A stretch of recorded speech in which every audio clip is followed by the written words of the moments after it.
사무엘상 23장 15절에서 29절까지의 말씀입니다. 오늘 우리가 함께 묵상할 사무엘상 23장 후반부의 이야기는 다윗의 삶에 닥친 한없이 절망적인 위기의 순간들을 생생하게 보여주고 있습니다. 쫓기는 자의 고독과 불안, 그리고 예측할 수 없는 배신, 눈앞에 다가온 죽음의 그림자 속에서 다윗은 과연 무엇을 붙들었을까요? 이 본문은 바로 그 위기 속에서 놀라운 방식으로 역사하시는 하나님의 섭리와 간섭의 손길을 우리에게 분명하게 드러내주고 있습니다.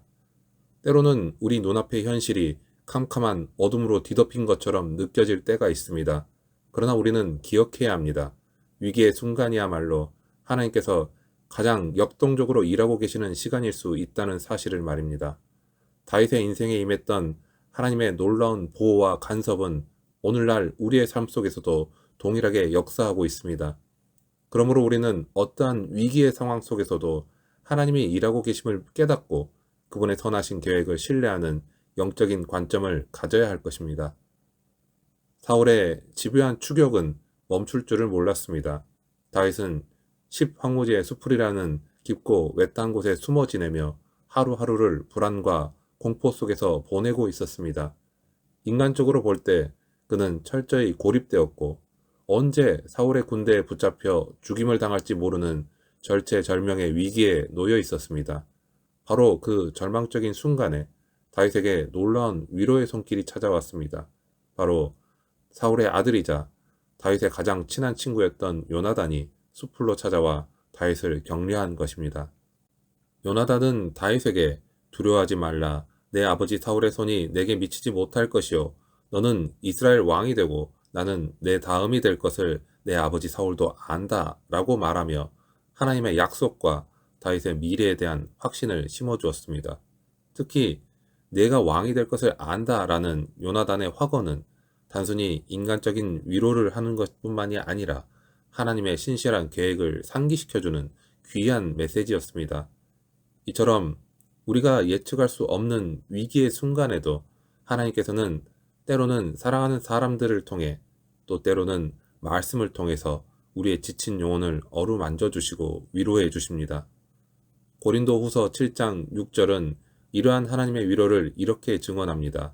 그러나 낙심한 자들을 위로하시는 하나님이 디도가 옴으로 우리를 위로하셨으니 우리가 깊은 고난 가운데 있을 때에도 하나님은 결코 우리를 홀로 내버려 두지 않으시고 다양한 방법으로 우리에게 필요한 힘과 용기를 공급해 주십니다.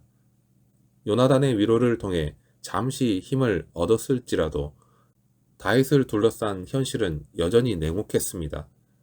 10황무지에 다윗이 숨어있다는 사실을 알게 된 10사람들은 사울에게 가서 다윗의 은실처를 밀고 했습니다.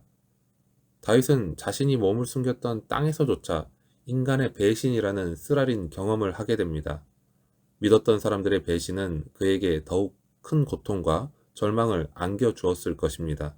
그러나 이러한 인간적인 배신과 위기의 상황 속에서도 하나님의 보호의 손길은 멈추지 않고 은밀하게 다윗을 인도하고 계셨습니다. 사울은 10사람들의 정보를 듣고 즉시 다윗을 찾아 나섰지만 성경은 그 과정 속에서 하나님의 직접적인 개입이나 다윗을 보호하시는 섭리의 역사를 암시하는 구절들을 곳곳에서 알려주고 있습니다. 이것은 사람이 우리를 배신하고 우리를 공경에 빠뜨릴지라도 신실하신 하나님은 결코 우리를 버리지 않으시고 보이지 않는 손길로 우리를 안전하게 인도하신다는 진리를 깨닫게 해줍니다. 시편 27편 10절은 이러한 하나님의 변함없는 사랑을 노래합니다. 내 부모는 나를 버렸으나 여호와는 나를 영접하시리이다. 세상의 모든 것이 우리를 등진다 할지라도 하나님은 영원히 우리의 곁을 지키시며 우리를 붙드십니다. 사울의 추격은 점점 더 끈질겨졌고 다윗을 잡기 위한 그의 움직임은 더욱더 집요해져만 갔습니다. 26절은 마치 다윗이 꼼짝없이 사울의 소나기에 붙잡힐 것만 같은 절망적인 상황을 생생하게 묘사하고 있습니다. 사울과 그의 사람들이 다윗과 그의 사람들을 에워싸고 잡으려 하더니 인간적인 관점에서 볼 때 다윗에게는 더 이상 벗어날 길이 없어 보였습니다. 그러나 바로 그 절체절명의 순간에 놀라운 반전이 일어납니다. 갑자기 블레셋 사람들이 이스라엘을 침입했다는 급박한 소식이 사울에게 전해진 것입니다. 자신의 왕국이 위협받는 상황 앞에서 사울은 어쩔 수 없이 다윗을 추격하던 발길을 돌려서 블레셋으로 향하게 됩니다. 이 극적인 사건으로 인해서 다윗이 그 위기를 벗어났던 그곳은 셀라 하마느곳, 즉 분리의 바위라고 불리게 되었습니다. 이는 하나님께서 인간의 뜻과 계획, 심지어 외부적인 상황까지도 주관하고 섭리하셔서 그의 백성을 위기에서 건져내시고 선한 길로 인도하시는 놀라운 능력을 보여주는 명백한 증거입니다.